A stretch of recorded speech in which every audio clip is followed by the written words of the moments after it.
That was Did you see that? Yeah, I like that. Well, how does it feel bringing this character to an iconic black superhero?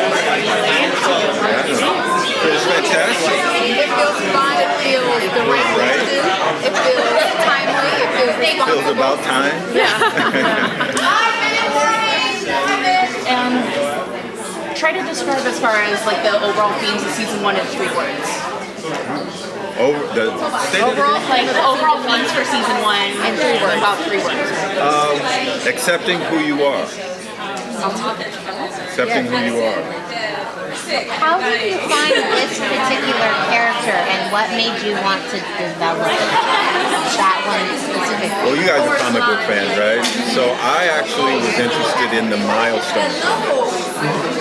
You know, those were they were so good, they were so great that I thought, oh, you know, I can get those comics and I can bring a black superhero to television. And when we sat down with Warner Brothers, you know, when we did our deal, you know, I mentioned that, and they said, "Oh, that's fantastic. Well, we have a character as well, and he's Black Lightning." And so, you know, I was sitting in the meeting, and it was a big meeting, and I played it cool. I was like, "Oh, you know, I'll take a look at that." But inside, I was like, "Fuck yeah!"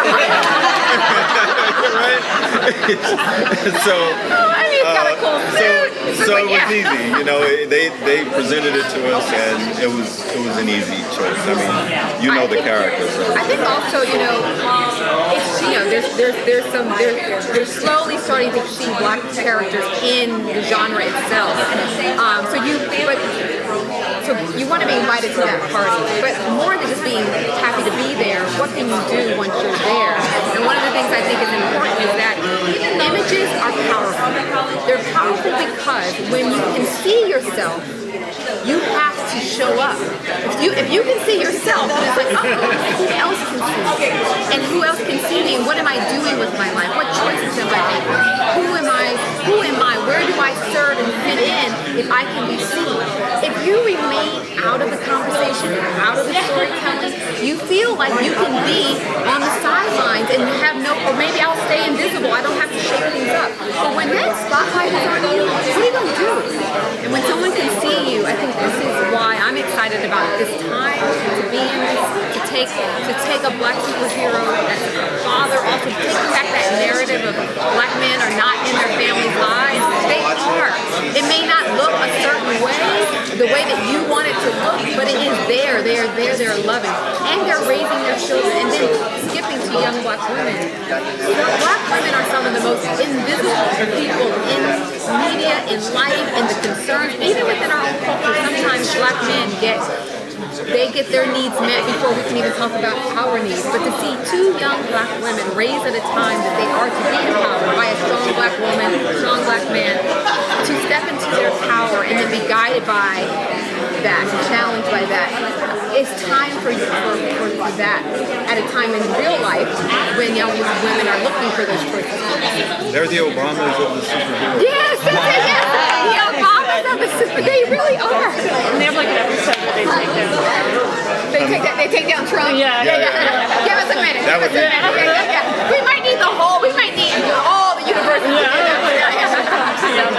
Now, how does the family dynamic, how is it different from, you know, what we're seeing in Arrow, what we're seeing in Flash? There's a lot of family elements across the CW shows, even in some of the Marvel shows. What sets your show apart in terms of that dynamic? Well, one, I think that they're all going to have their power. The number one thing is kind of maybe the most obvious. They're black. And you get to experience, look, we all live very universal lives. We want to eat, we want to be rewarded for our work, we want to excel in our work, and we have goals that we want in life. So the universal aspect of our show is already there. But I think cultural specifics, Mara said earlier, you want to know, okay, what are those people like living, how's it living in a community where there's 125 shootings in one weekend?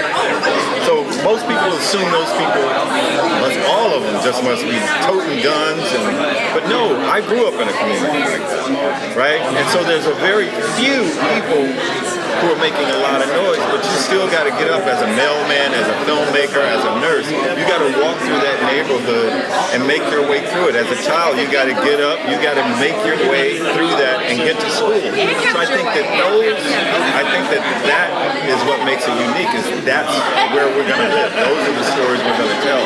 And that's why this family is different, because they will all walk through it. And not to mention that not only those issues, but Anissa is a lesbian. We're going to talk about those things. Jennifer is a teenager. We're going to talk about what it feels like to grow up as a teenager under the pressure of your dad being Obama, right?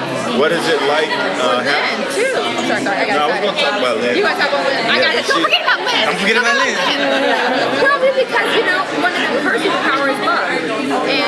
And also, she loves so many, would be the caretaker of so many people, but has she fulfilled the things that she wants to do? Are you constantly, because these people over here challenging the world, getting into, get into the things that they're getting into and keeping them safe, am I pursuing who I am and what my strengths are?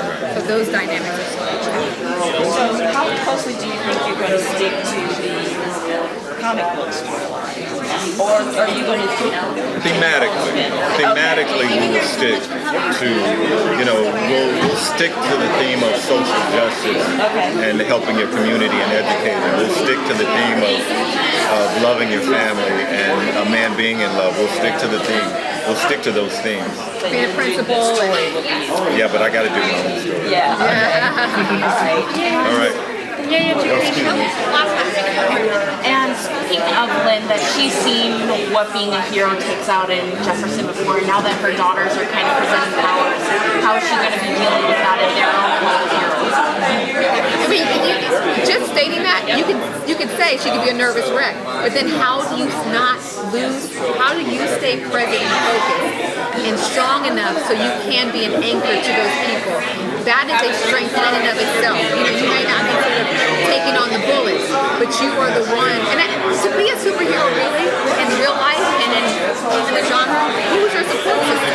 And so you realize I can fall apart and go crazy, or I can, if there Use her own superpower, which is love. Which is love. To be that soft landing every time so they can bounce back up there. We all need that. Thank you, guys. Thank you. Yeah. I'm Egyptian and there are no shows for us. We were You just could do like a Middle Eastern show. in a conference. There was a huge conference in Dubai. Oh yeah.